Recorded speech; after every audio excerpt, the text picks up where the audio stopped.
मेरे प्यारे सहपाठी, आज मैं विज्ञान संगोष्ठी के एक विषय आर्टिफिशियल इंटेलिजेंस के बारे में कुछ बताने जा रही हूँ, जिसमें हमसे अगर कुछ गलतियाँ हो जाती है तो हमें अपने सगे भाई बहन के जैसा समझ करके हमें माफ कीजिए। आर्टिफिशियल इंटेलिजेंस मतलब कृत्रिम बुद्धिमत्ता। ये दो शब्दों से मिलकर बना, एक कृत्रिम और बुद्धिमत्ता। कृत्रिम का अर्थ होता है मानव के द्वारा बनाया गया, और बुद्धिमत्ता मतलब सोचने, समझने और निर्णय लेने की क्षमता। तो हम इस तरह से कह सकते हैं कि ये आर्टिफिशियल इंटेलिजेंस का अर्थ एक ऐसा मशीन जो मानव की भांति सोचता हो, समझता हो और निर्णय भी लेता हो और तर्क वितर्क भी मानव के जैसा ही करता हो। अब हम जानते हैं कि इसका आविष्कार किस तरह से हुआ। तो सबसे पहले 1940 से 50 के दशक में इसके बारे में एलन ट्यूरिंग ने बताया। इन्होंने सिर्फ कंप्यूटिंग इंटेलिजेंस के बारे में बताया था, जिसलिए कंप्यूटिंग इंटेलिजेंस को मापने वाले यंत्र का नाम इन्हीं के नाम पर ट्यूरिंग टेस्ट पड़ा। इसके बाद 1956 ईस्वी में होने वाले डार्टमाउथ सम्मेलन में जॉन मैकार्थी ने इसके बारे में विस्तृत जानकारी दी, जिस कारण इन्हें एआई का जनक भी कहा जाता है। एआई के बारे में विस्तृत जानकारी देने वाली और दिलचस्पी रखने वाली प्रथम महिला फेई ली थी, जिन्हें एआई की मां या मदर ऑफ एआई कहा जाता है। इसके बारे में बताने वाले, विस्तृत जानकारी देने वाले और अपना सहयोग देने वाले प्रथम भारतीय श्री राज रेड्डी थे, जिन्हें भारतीय एआई का जनक भी कहा जाता है। अब हम जानते हैं कि एआई का उपयोग कहाँ होता है। सबसे पहले इसका उपयोग फोन में किया गया। आजकल के फोन में जितना भी फोन हम न्यू खरीदेंगे उसमें व्हाट्सएप में ही एक ऐप आता है मेटा एआई के रूप में, वो सबसे ऊपर आता है। इस पे क्लिक करके हम इसके बारे में किसी भी बात के बारे में हम जानकारी ले सकते हैं। इसके बाद इससे सोशल मीडिया से भी बहुत सारा लाभ होता है, और इसके लिए हम एक ऐप भी लोड कर सकते हैं फोन में, जिसका नाम है चैट जीपीटी। इससे भी हम बहुत प्रकार की जानकारी को प्राप्त कर सकते हैं, और इसका उपयोग बहुत सारे मशीनों में भी हो रहा है, और इसका उपयोग स्वचालित कार के रूप में, रोबोट के रूप में भी किया जा रहा है। अब हम जानते हैं कि इससे लाभ क्या है।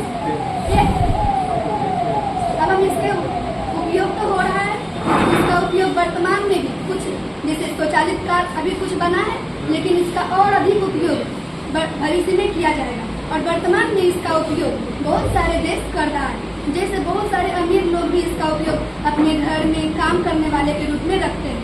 और इंडिया में इसका उपयोग केरला के राजकीय विद्यालय में मैडम आइरिस के रूप में किया जा रहा है।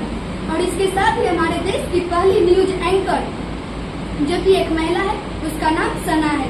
ये ब्लैक एंड व्हाइट कंपनी में काम कर रही है। इसके साथ ही इसके ग्रुप में और भी बहुत सारे लोग हैं, जैसे सना, आयना, एंकर, जय और नैना। ये सारे सना के ग्रुप के लोग हैं। अब हम एआई के लाभ के बारे में जानेंगे। एआई बहुत सारे व्यक्तियों का काम अकेले ही कर लेता है, जिससे कंपनी वालों को कम मजदूर की आवश्यकता होती है, और मजदूरी भी कम देनी पड़ती है। मजदूरी इसमें नहीं देनी पड़ती है, क्योंकि इसको सिर्फ काम करते रहना है, और ये मजदूरी नहीं लेता है। इसको सिर्फ चलने के लिए जो लगता है वो देना पड़ता है। ये किसी भी काम में बिना मानव हस्तक्षेप के भी कर लेता है, जिससे हमें समय और श्रम की भी बचत होती है। एआई का उपयोग मुख्य रूप से सर्जरी के रूप में बहुत ही अधिक किया जा सकता है, और कर भी रहे हैं कुछ देश। इसमें जो सर्जरी के काम में 10 लोग लगते हैं, उसमें सिर्फ एआई अकेले ही कर लेगा, और ये घंटों में सर्जरी होने वाले को सिर्फ कुछ ही मिनटों में कर सकते हैं, जिससे मरीजों की मृत्यु की दर भी कम होती जा रही है। और एआई का विकास वही देश कर सकता है जिसका अर्थव्यवस्था उत्तम हो और आर्थिक स्थिति उन्नत हो चुकी हो। तो इस तरह से इसका उपयोग वो देश नहीं कर सकता है, इसको उस देश नहीं बना सकता है जिसका आर्थिक दर बहुत ही नीचे हो। इस तरह से हमारे देशों के बीच आर्थिक असमानताएं भी उत्पन्न होगी। इसका उपयोग शिक्षा में भी किया जा रहा है, जैसा कि हम बता दिए हैं कि इनका उपयोग केरला में शिक्षक के रूप में किया जा रहा है। इसमें ये बच्चों को पढ़ा रही है, ये प्रैक्टिकल के रूप में दिखा रही है, प्रैक्टिकल बच्चों को करवा रही है। ये देखिए इमोशन होकर के बच्चों से मतलब जैसे टीचर्स फ्रेंडशिप कर लेते हैं उसी तरह AI आइरिस भी कर रही है। और ये है AI आइरिस, इसका नाम आइरिस है।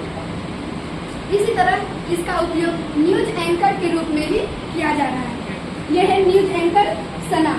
ये कोई लड़की नहीं है, यहाँ पे दिया गया है इसके बारे में एक कमेंट, ये कोई लड़की नहीं है, भारत की पहली AI एंकर सना है। और अब हम इसके हानि के बारे में चलते हैं। जैसा कि हम बता दिए कि ये 10 लोगों का काम या इससे अधिक लोगों का काम अकेले ही कर लेता है, तो फिर उतना लोग तो बेरोजगार हो जाएंगे और बेरोजगारी बढ़ेगी तो उनके बच्चों का विकास भी नहीं हो पाएगा, उनके पास कोई साधन नहीं होगा कमाने का और महंगाई के जमाने में आगे विकसित होने का। इसके बाद यह हम कोई भी निर्णय इसके द्वारा ही ले लेते हैं। कोई भी निर्णय लेना तो हम अपने सोच को कम कर लेते हैं और कोई भी निर्णय लेना हो तो तुरंत उसको खोज करके तुरंत ChatGPT या Meta AI का उपयोग करके हम उसके बारे में जानकारी प्राप्त कर लेते हैं, जिससे हमारे सोचने की क्षमता भी कम हो सकती है। इस तरह से हम कह सकते हैं कि AI के द्वारा लोगों में सोचने की क्षमता भी कम हो सकती है। AI का सबसे बड़ा लाभ हानि यह है कि ये डेटा प्राइवेसी को भी लीक कर देता है। हम बहुत सारे डेटा को, व्यक्तिगत डेटा भी इसमें डाल करके रख देते हैं और ये उसको किसी कारणवश लीक भी कर देता है। और इसका सबसे बड़ा हानि तो ये है कि ये किसी कारणवश यदि आदमी को, मनुष्य को अपना किसी कारणवश दुश्मन मान बैठे तो ये हम लोगों पर हावी भी हो सकता है, हमसे लड़ाई भी कर सकता है। और जैसा कि हमने इस ग्राफ में बना लिए हैं कि हम पहले मशीन का विकास किए, फिर AI का विकास किए और AI तो बन गया, उसके बाद फिर आएगा लोगों का काम जो छीन लेगा तो बेरोजगारी और भूखमरी उत्पन्न होगी, तो फिर मेरा स्तर तो नीचे घटते जाएगा। तो फिर रोबोट किसी कारणवश अगर हमें अपना दुश्मन मान बैठे तो रोबोट और मानव में लड़ाई होगी और रोबोट को काम कहाँ देंगे? ये परमाणु बम जहाँ बनता है वहाँ भी दे सकते हैं, स्पेस वाला में जहाँ की मानव को अधिक खतरा होता है काम करने में, वहाँ पे हम AI का उपयोग करेंगे तो इसके पास एटॉमिक बम भी होगा और अगर हमसे लड़ाई कर रहा है तो ये हमारे ऊपर एटॉमिक बम भी छोड़ सकता है, जिससे मानव जाति का विनाश होगा और इसका स्तर पूरी तरह से गिर जाएगा। इसलिए हम अब अंत में कहना चाहते हैं कि AI का उपयोग तो हम करेंगे क्योंकि इससे लाभ भी है और हानियाँ भी, लेकिन हम इसका उपयोग इस तरह से करें और इसका नियंत्रण अपने हाथों में रख करके ही इसका उपयोग करें। इसी के साथ मैं अपनी वाणी को विराम